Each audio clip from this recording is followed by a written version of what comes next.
Hello, everyone, and welcome. It is 2 o'clock on the nose, and we're going to get started. There are still some people logging in, but we want to be respectful of everyone's time and get started with the presentation. Again, welcome to joining us for the webinar series today. My name is Beth Simos. I am Vice President of Marketing at Wayforth, and I'd like to welcome everyone to our second webinar in our webinar series, How to Maximize Your Closet Space.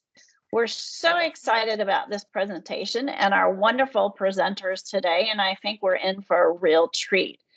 But before we begin, let's take care of a bit of housekeeping before we jump in.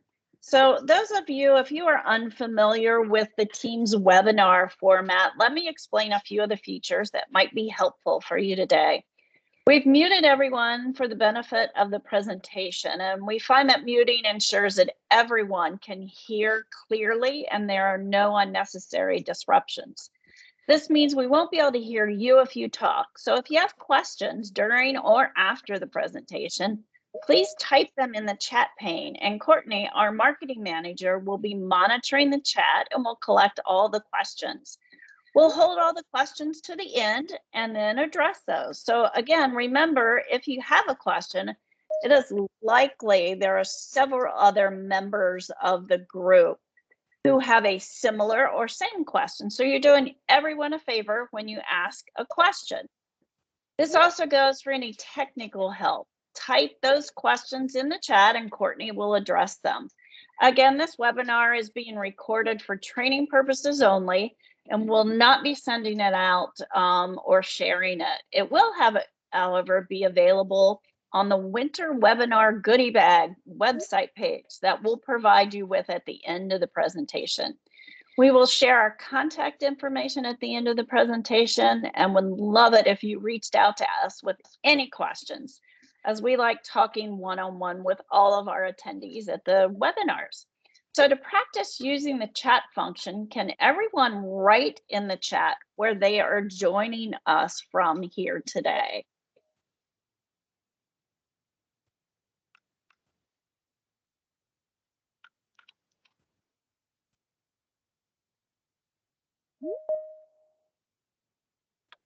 Looks like more and more people are jumping in. I'm watching the chat. Lakeland, Florida, Philly, North Carolina, Buffalo, Richmond, Virginia, people all up and down the East Coast, Maryland.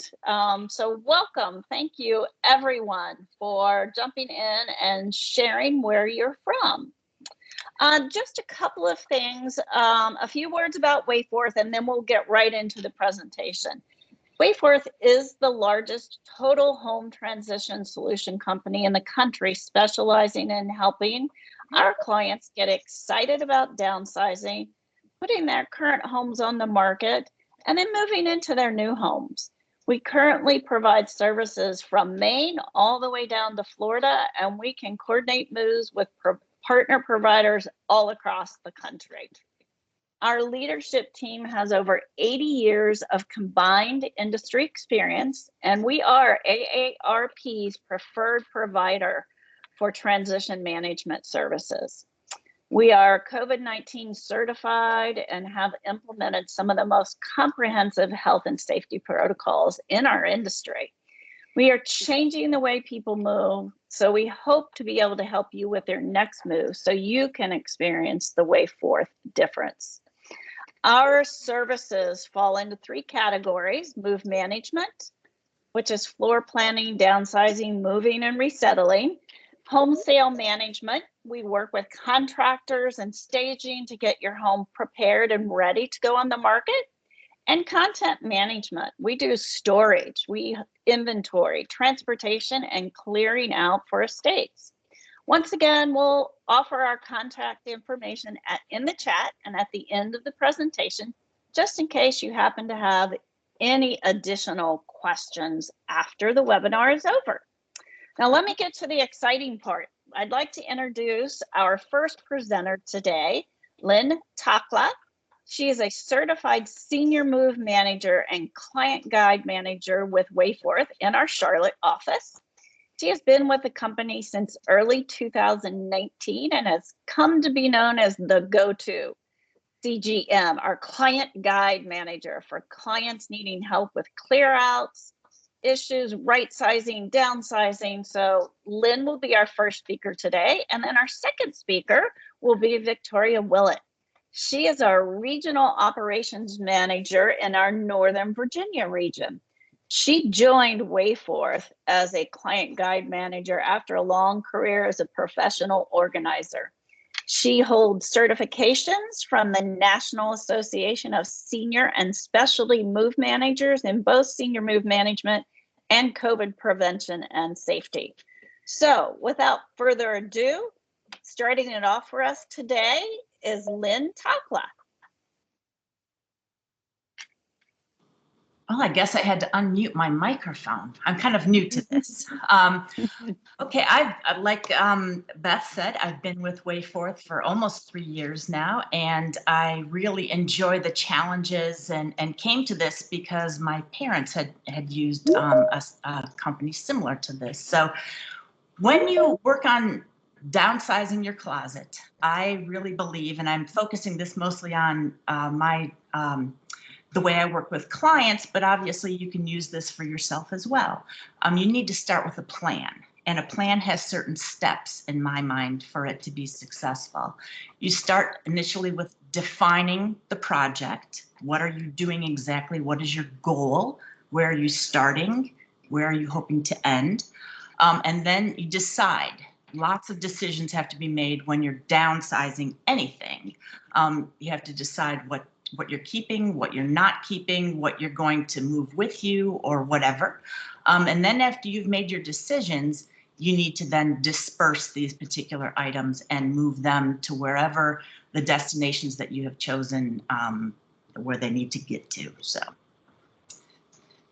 okay, so when it comes to define, you need to define your goals. When you're looking at your closet space, you need to look at your current closet space. How much space do you have?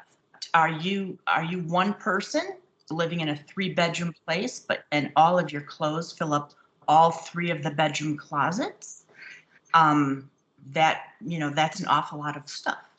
You also have to look at your current closet usage. Are you putting things in your closet that really should go into another space? Are you using shelves in your closet as a linen closet when hopefully if you had a linen closet, the items could go there closer to the bathroom? Are you storing things that are holiday decorations that perhaps in your new place could go into a storage cage or another type of, maybe underneath the bed or in a spare space?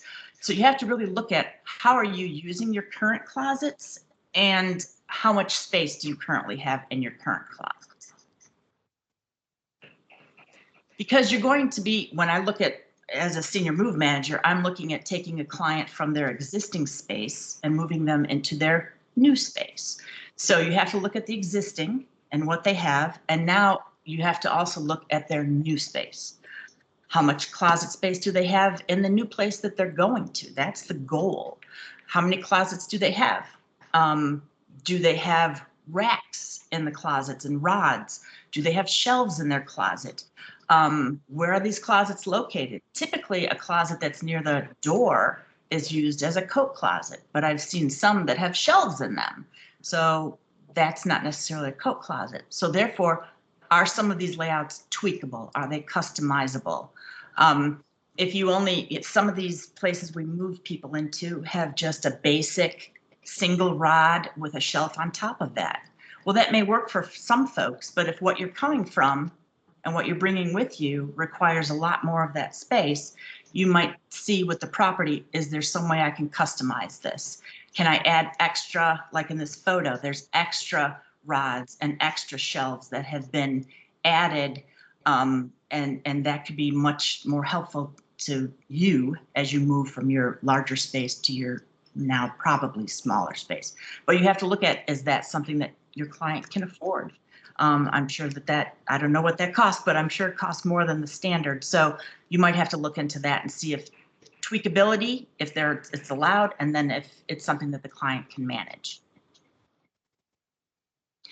Then not only do you have to define your goals, you have to define your client. So I love this quote here, the statement. Always remember that each client is unique within his own situation regarding emotions, finances, stressors, strengths, and weaknesses. So with regard to that, we're going to look at different issues with our client, like the statement said before, and like we all know, if you work as a senior move manager, every client is completely different. What is their attitude about the move? Are they interested in moving? Are they looking forward to it? Or is it this something that's been foisted upon them and they don't necessarily have a good attitude about it and they're resisting this? Are they a single or a couple? This can be challenging as a single if you're trying to make people make decisions about items in their closet. As a single person, that might be easier than with a couple, because with a couple, you might either have differing opinions on what to do with things, but then you also have like double the amount of clothing. So that can cause trouble or difficulties. Timeline for the move. Are you moving next week? Do you have to be out because you're closing on your house and you have to be moved in? Or do you have a couple of months? Going through a 3,000 square foot home and all the belongings that have been accumulated and put into your closets over many, many years can take a good bit of time to go through if you're going to go through it trying to respectfully work with your client. Sometimes we don't have that. Oftentimes we don't have the luxury of that amount of time. So we have to do things a little bit more quickly and decisions have to be made quickly. Physical limitations. Is your client, going from a big house with stairs and now they're moving into a single small unit with a small closet and now they're wheelchair bound or can't stand very well? So if you're going to try to, accommodate their closet by putting some additional shelves in, keep mindful of the height of those shelves and if they can access them. Financial concerns, like I said before, if they're going to be tweaking or modifying their closet, you need to consider, are they really capable of doing that? Support. Do they have family members, children, nieces, nephews, loved ones, friends, church family, anybody in the area that can, give them any sort of support in this process and maybe even help them out? Sometimes, most times that's a good thing. Sometimes that's not, because they might have varying opinions on things. Emotional concerns. Oftentimes when people are leaving a home and moving into a smaller place to live, they've been there for a long time. They have a lot of memories. Perhaps their spouse passed away in this home and they're finding it difficult to leave there. So you need to consider all of these things when you're really trying to get to know your client and do what's best for them.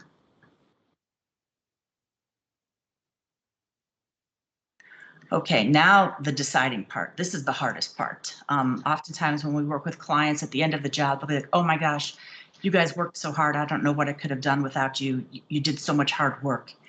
And I always tell them, we did the physical things and we helped you, but you did the hardest part. You made the decisions. The deciding is absolutely the hardest part, not only in your closet, but in anything that they are attempting to make decisions on from when moving from a home into a smaller, typically smaller apartment. That's the hardest part. So now we're entering that stage. Okay, so this was just something I saw, which I thought was really eye-opening. So we wear 20% of our clothes 80% of the time, and I absolutely agree with that. So after this, I'm gonna go upstairs and do some purging because I have lots to get rid of. Okay, so when you're trying to make these decisions, it can be very challenging. What do you keep? What do you not keep? You begin the sort. This can be, difficult for a client, but try to focus on keeping clothes that make you feel good. So if you have something that every time you wear it, you just feel great, or people compliment you and you just feel like you can take on the world, keep that stuff. That's always something that you can use no matter what. Keep things that are practical. let's say you worked in the corporate world, you wore suits and heels every day to work. Well, now you've had a couple of knee replacements and heels are out of the question. And suits, just, maybe keep one if it works for you, if you're invested in that. But other than that, if it's not really practical, it's taking up valuable real estate in your closet. So it might be time to get rid of something like that. Things that are versatile, a top that goes with multiple bottoms and vice versa, a jacket that goes with multiple different outfits and can be used to make something, dressier, make something less dressy. Something that's very versatile is always something good to keep. Keep things that you love. If there's something that you just absolutely love, and every time you wear it, you feel great, it brings you good memories of something, definitely keep that, but not if it's like all of the things in your closet. Obviously, try to keep things that fit. I have lots of things that I hoped one day they might fit again, but let's be real. I need to be comfortable in my clothing. I need to feel like I look good in my stuff. So stuff that doesn't really fit, we need to get rid of that, because like I said again, it's taking up valuable real estate in your closet. So don't keep those, that don't fit. Things that you don't like. Maybe you were gifted some things or whatever. Someone, was cleaning out their closet and gave you something because they thought you would love it. If you don't like it, why are you keeping it? It makes no sense. It's taking up too much space in your closet. Things that you've outgrown, and I don't mean by they don't no longer fit, but stuff that perhaps that you're keeping, something, your high school prom dress, or something that you wore, at the rehearsal dinner party for your son that got married 30 years ago. Things that you're not necessarily going to be using anymore because you don't practice that particular thing anymore. If you were a gardener, but now you don't garden anymore, well, maybe we should get rid of all of your gardening clothes because you've moved on from that. You've outgrown and moved into other things. Things that are worn out. I'm sure you have plenty of things that are not worn out. So let's get rid of those things that are. Things you've worn only once, like that, son's rehearsal dinner.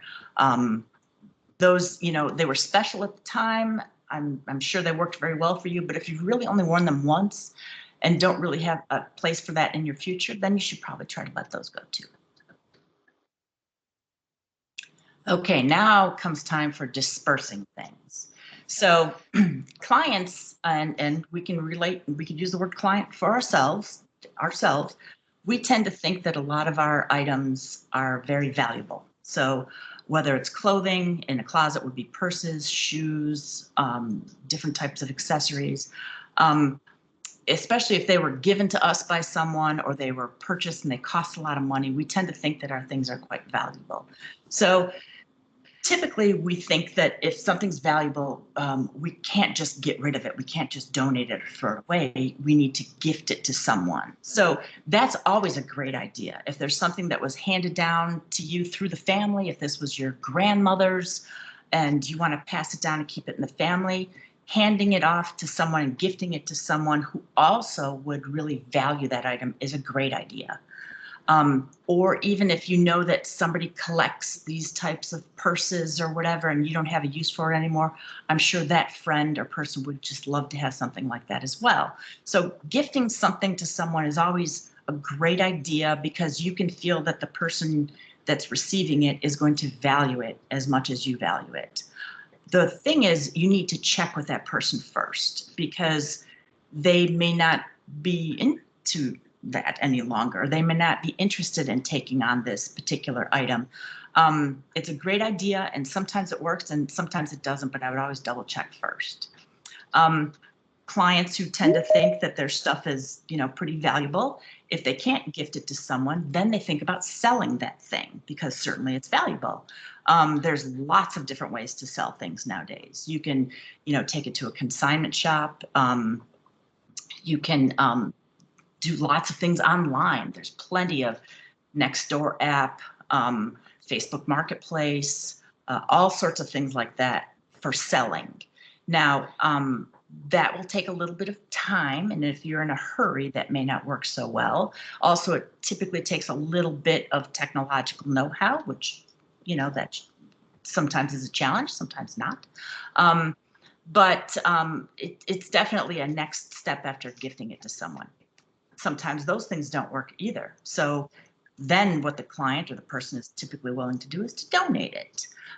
There's tons and tons and tons of places to donate, and we'll get into that in a little bit, but that is a great option, especially I use that a lot when trying to convince people to donate things that, we're currently in a pandemic situation, or the economy has not been doing well. So people have been down on their luck and out of work perhaps. And so a lot of these donate type shops have been doing a great business because people can go there and purchase something and get, a lot of use out of that item that you gave up. So typically that tends to appeal to a lot of people. If all else fails, the bottom line is you just need to discard stuff. And there are things definitely that fall into that category. And, most people don't like to do that, but definitely that tends to have to happen at some point. Options for donations. There are national programs. We all know them: Salvation Army, Goodwill. Some of these larger programs also will take all sorts of fabric, clothing that are ripped, torn, stained. It doesn't matter, because they sell these to larger fabric recycling companies that then turn them into new clothing, towels, sheets, stuff like that. So that's a great way to get rid of stuff. Local programs. There's lots of local, charities that take items and sell them, and that helps to benefit, and the benefits tend to stay a little bit more local, which makes a lot of people feel better.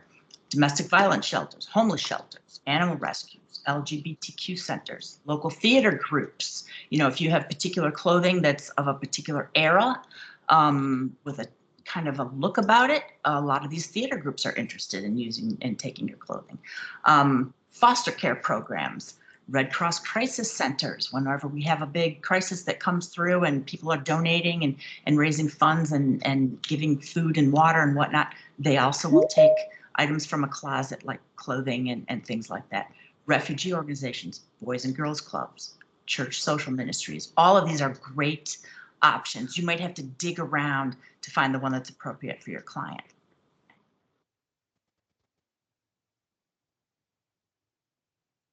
Okay, now the challenges. That all sounded perfect before, like everything was going to just run, just do, and everything would come along and work out just swimmingly. But we know that there's always challenges. So here are some of them. Oh, but this was a gift. I can't give this away. This was a gift. Well, I have heard a phrase that, once someone has gifted you something, it is in your possession, so you can do what you like with it. And that can be a hard pill to swallow. But people tend to feel like, oh, but this was something someone gave me. I can't get rid of this. But if they're not using it, that's the thing, that perhaps they can gift it to someone else or to a donation center where someone else can really utilize that. If challenge, like I said before, being a couple, sometimes couples will have very different opinions on what to keep and what to get rid of. And that can be difficult to try to get them to come to an agreement and decide what to do with certain items. This will fit again one day. I'm sure we've all thought that, and we all know how that goes. And at some point, we just need to let that go. This was expensive and well made. Yes, well, but the thing is, if you're not using it, or if it no longer fits, or it doesn't any longer have a place in your life, then it really doesn't matter that it was expensive and well made. If you can find someone to gift that to, that would be great. But, someone else would appreciate having that thing that was expensive and is well made. A memory of a special event, like I said, the prom dress, the one time, the mother of the bride type dress that you wore, that is a memory. And sometimes people feel that if they're letting go of the item, they're letting go of that memory. And, that's not the case. They will still have the memory. What I suggest to some people when they have things like this is to just take photos of these things. And they can still look at the photo and it can trigger that memory, but yet they won't have that item in their closet that's taking up valuable space. A reminder of their worthiness. So perhaps they worked as a lawyer and they made, important decisions and did big things. And so they have a variety of suits and fancy shoes that they wore every day to work. Well, if they no longer are doing this, and they feel, a lot of older people tend to feel like they're not recognized for their earlier time in life when they actually felt like they had something worthy and they were committing, or they were, participating in society in a very worthwhile way. So seeing these things can remind them of things like that. So sometimes that can be really hard to let go of too, to know that you'll never be that particular person playing that particular role any longer. But yet, so in that situation, once again, take photos. If that doesn't work, let them keep, or convince them to keep maybe one or two of their pieces. That's not a problem. If it really helps to make them feel good about things, then, that's okay. And then in the center, the largest thing, grief. And when we're helping seniors move into other places, we need to keep that in mind at all times. It doesn't necessarily have to be a grief that is easily recognizable, like the loss of a spouse or a loss of their health. It can also be, the loss of their home and the loss of the place where they raised all their children, and the loss of these items that symbolize those, the loss of, I used to be healthier. I used to go on vacations and things like that, and these were my vacation clothes. So we always have to consider the fact that there's some grieving going on, a variety of types, and it's important. So those are just some of the things that I think of. And now I would like to pass it off to Victoria, who's going to try to help you realize how to organize these downsized closets. Oh, thank you so much, Lynn. That was a lot of really, really good information. And that is really, really the hard part, is what Lynn was walking everyone through and giving them the tools to really downsize that closet. And once you do, then we're going to talk about really maximizing the closet space that you have. And this can be if you are downsizing to an apartment or if you're staying in the same house, really, really maximizing that closet space. So we're going to go over thinking vertically, talk about some tools that help, and some tips and some tricks. So Lynn alluded to this a little bit, but the horizontal versus vertical organizing. Horizontal organizing is when you think side to side. Guilty. When my daughter moved out of the house, I promptly took over her closet for my seasonal clothes. Now, if I were to move to an apartment, that is not going to work for me. I'm definitely going to have to start thinking vertically, thinking up and down and leaving no space unused or underutilized in that closet. Next slide. Thank you. So when we talk about leaving no space unused, one of the best spaces to think about utilizing is the back of your closet door. One of the best tricks that you can do is using these shoe pockets. They're very, very inexpensive. And the good news is they're not just for shoes. And you'll see in this next example that you can utilize them to switch out your seasonal items. So as a professional organizer, one of the things that I did often with my clients is switch out those seasonal items. So when winter will end, and it will, hopefully soon, when winter ends, we take out the gloves and the scarves, and then we replace it with sunscreen and sunglasses and things that you want to grab and go. The other use for these hanging shoe pockets is crafting items. Makes it really easy, really accessible to get to them. You can see them. It also helps you to know when you're down some items, right? When you need to repurchase. The other item that I really love to use these shoe pockets in is the bathroom. The things that you don't want to bend, especially if bending is an issue, you can really access things a lot more easily by not having to bend, and you can utilize the shoe pocket for that as well. So we talked a little bit about reorganizing seasonally, and in this scenario, we don't have our daughter's closet to use for that purpose. So one really, really important tip that I love to give everyone is put those non-seasonal clothing under your bed. So go ahead, swap them out, put those under your bed, and you're going to really have a lot more space in that closet. And it's going to be easier to keep that space organized if you don't have to sift through some of those seasonal clothes that you're not wearing, for example, right now in wintertime. There are other ways to do that too. You can also, if you don't like under the bed, some people really don't like that, storing under the bed. The bottom of the closet is another really, really good place to utilize that space to fill baskets or containers with seasonal items. Again, swapping out the snow clothes for the bathing suits. We're looking forward to that. And as the seasons change, you can put your winter blankets in those, right? And put your summer one on your bed. And definitely just keep swapping that out season by season. And you're going to find you have a lot more room in your closet. The other thing we do a lot when we're organizing and moving our clients is we take their dresser and we actually put it in the closet.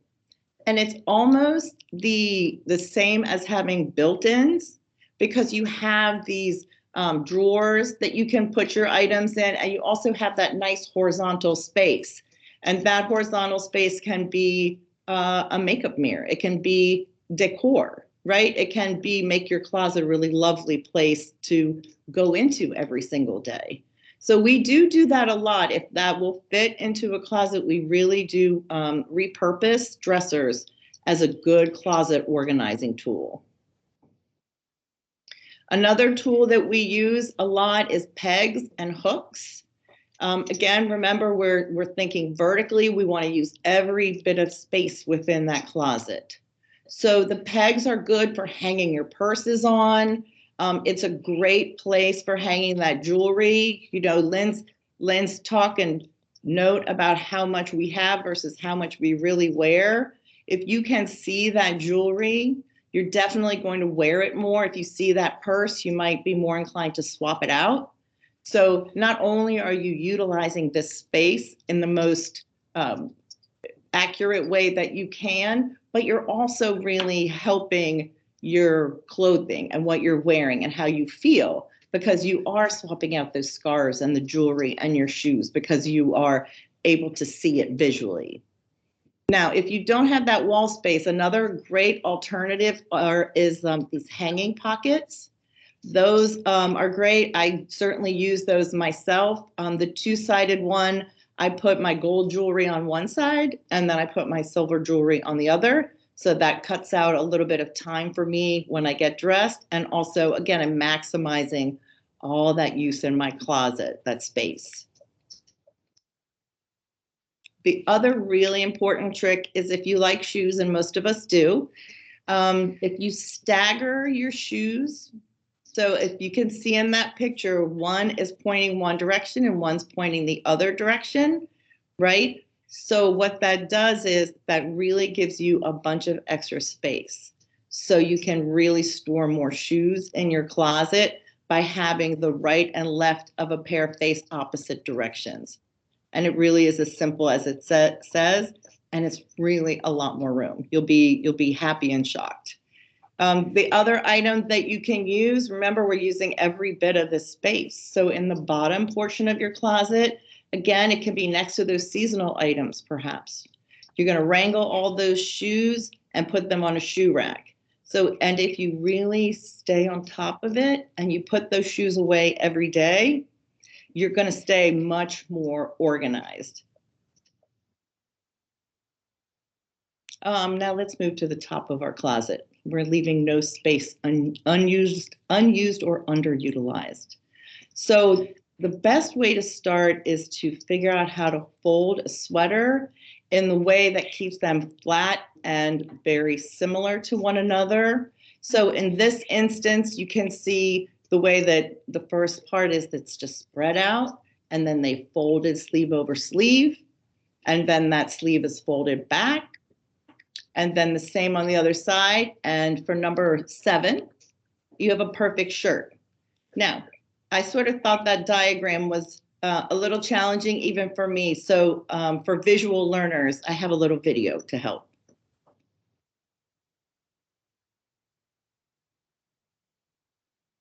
Hi, today we're going to be talking about sweaters. When you typically wear a sweater, unless you get a stain, you don't have it cleaned every time. So what I always suggest is folding it properly so that you can use it and it looks great. So put it on a flat surface, usually on your bed, and then take the tissue that we provide when we give you a clean, fresh sweater and put it right in the middle. After you do that, you take the arm and you fold it straight across, making sure it's nice and flat, and then you come straight down so that the cuff is angled towards the bottom. Same on this side, straight across and then down. That makes sure it's nice and flat. And then you flip it up and you have the support of the tissue, and then you can put your sweater away the next time you want to use it. That's my tip for today.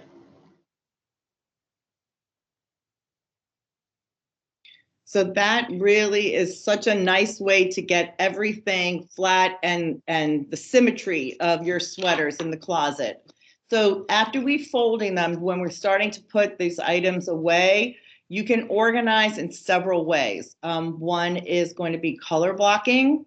You can also organize by the sleeve length. So you put your long sleeve together and your short sleeve together. And this is also a good opportunity to do that seasonal sort. So let's talk about color blocking and why you color block. Many times you go into your closet and you really have a hard time spotting what you're looking for. I know I have those gray pants. Where are those gray pants?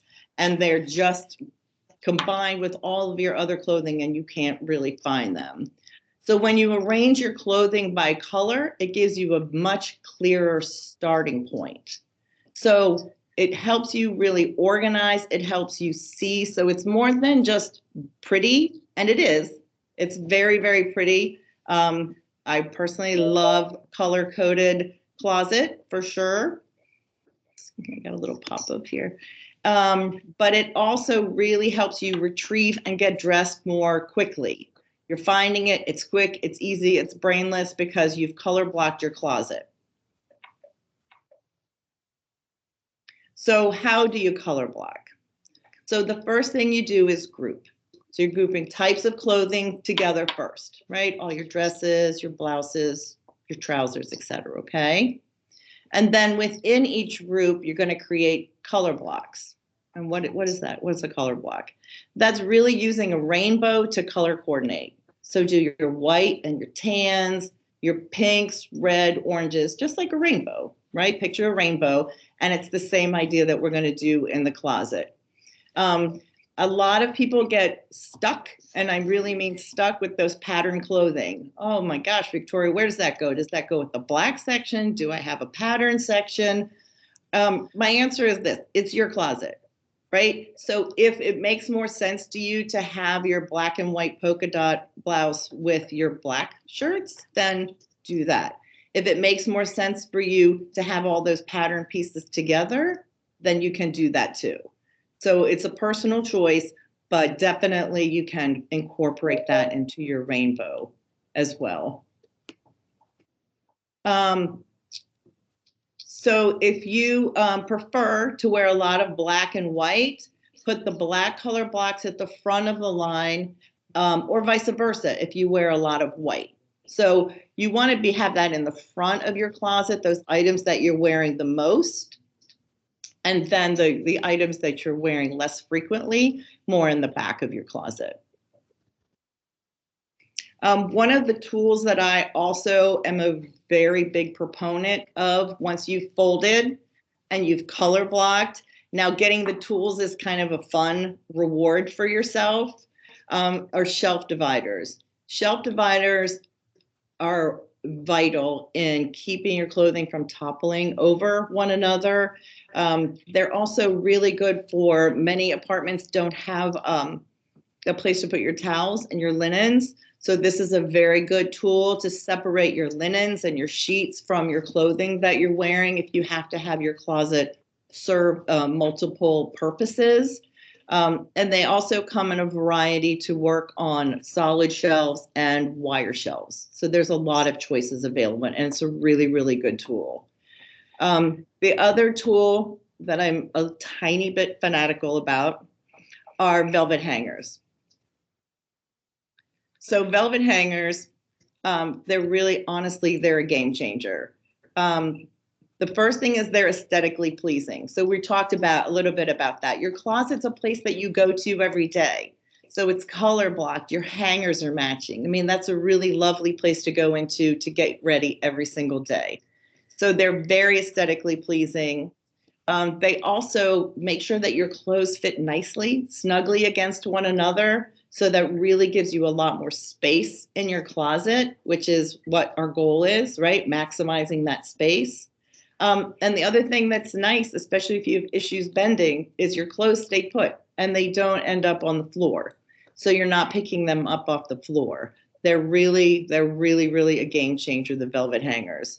And they're available, they're readily available product anywhere you look. So when we talked about, now we're going to organize those hanging clothes. Okay. So again, we can color block those, arrange those clothing by sleeve lengths. Very important for that snugness in your closet is to hang everything facing the same direction. Again, aesthetically pleasing, but it also takes up a lot less space in your closet. And then one question I get is what to do with my long items. I personally, when I'm organizing, I like to group those all together because then that leaves you free space for your shoes and you have a better opening on the bottom of your closet for that. Staying organized. That is the hardest part, but it is definitely doable. Keep it up. Put items back every single day. Put them back where they belong.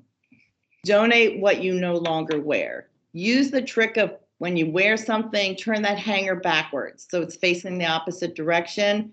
And at the end of the season, any of your clothing where that hanger is not in the opposite direction is not something that you've worn. It might be something you really want to think about donating and getting rid of and making more space for yourself.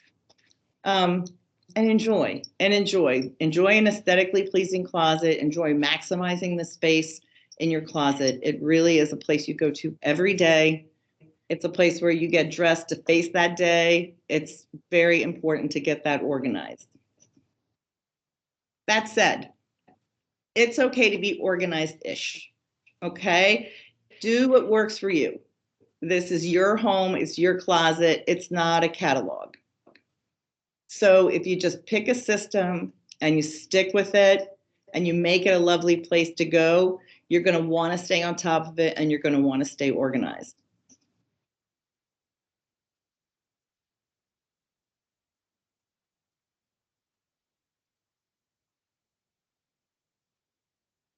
Thanks so much.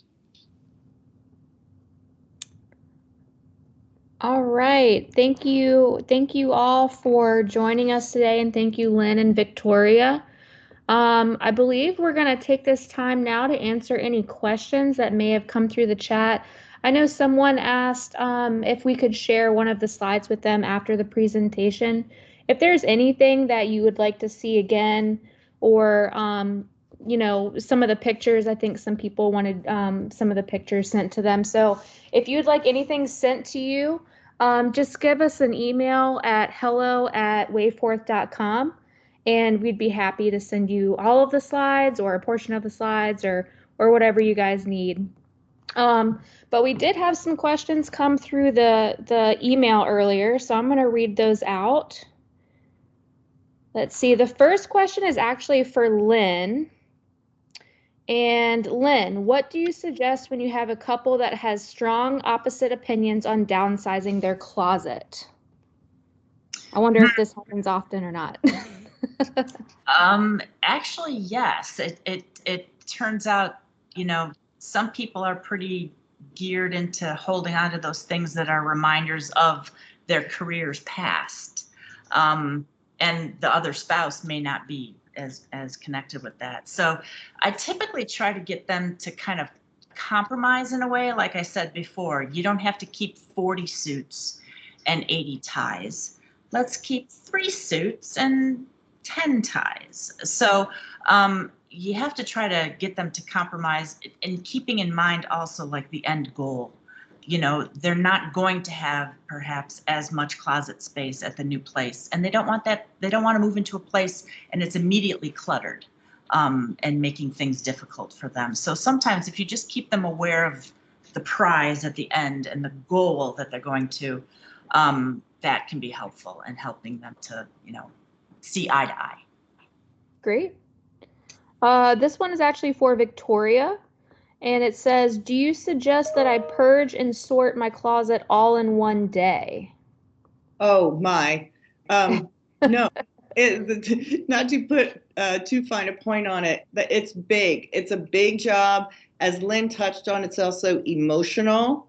Believe it or not, your closet has a lot of triggers for memories and going down memory lane. And I think that if you spread it out, it's going to be much better. Also, I really recommend the buddy system, someone who can help you with those items that you're on the fence on, that you're having a really hard time getting rid of. The buddy system definitely helps. So no, not one day. You'll be unhappy. Great. And this one can go to either of you. I'll let you fight over who wants to answer it.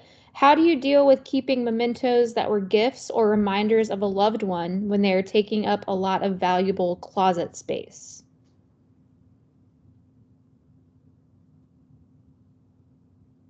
Lynn, do you want to answer that one? Well, like I said before, I guess it would depend on the memento. I'm a big fan of taking pictures of things because oftentimes that can trigger the same memories for the person as seeing the actual item. So I'm a big fan of that. And then take a decent picture of it, keep it on their phone if that works well, print it out and put it in a book or something. If that's a better option, I would suggest that.